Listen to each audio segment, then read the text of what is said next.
Day 168 of the Ukrainian war map, also known as the Russian invasion of Ukraine.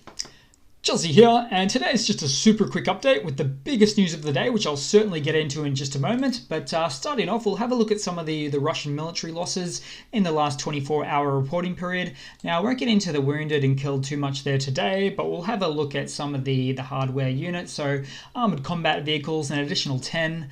Tanks, so Z-tanks, an additional 15, that's huge. A whole lot of artillery, and 9 additional Russian aircrafts lost. And that's part of the big news, which I'll certainly get into in just a moment. So, starting off, having a look at the map here. The news of the day is actually there was an explosion at the Saki Air Base in the Crimean Peninsula here today. So we have to zoom all the way in here. This is actually 200 kilometers from the front line there as well. And this is actually obviously deeply within Russian-held territory there, to say the least.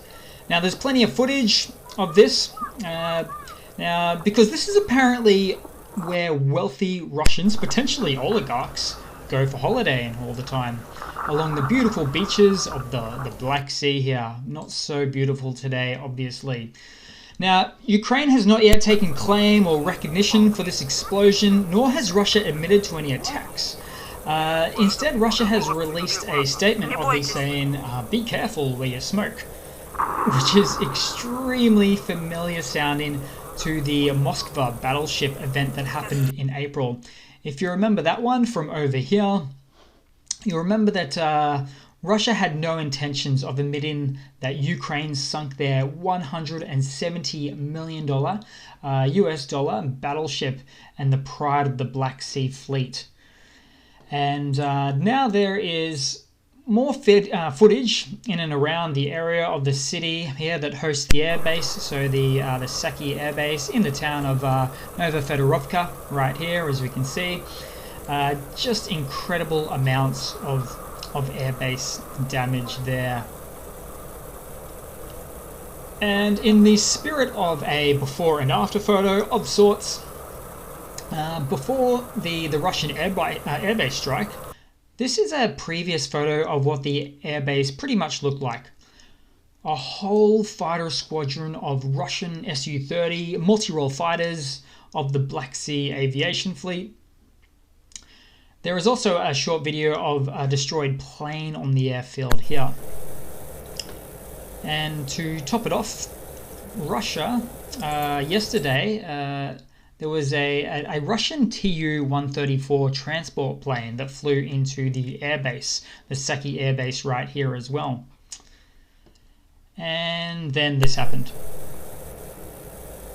In this short video, this plane is so badly destroyed, it makes it hard to discern if it was the Tu-134 that had just arrived. I've had a look at these images for quite some time, and it does look similar, I've got to say.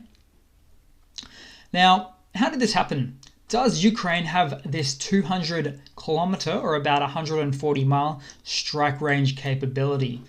Well, they do have their own indigenously built Neptune cruise missiles, the same missiles that took down the Moskva in April there, that time, and are said to have a range of up to 300 kilometers or 200 miles. So it does seem like they do have this. So it's good. It's always good to see a defending nation with this type of strike distance capability. That is for certain. Now we'll move up a little bit to the map. Obviously, there's a lot of violent ongoing clashes in the Donbass, particularly in the strategically central town of Bakhmut over there, and in Nikopol a little bit further down here. There was some additional Russian army shelling reported overnight there as well.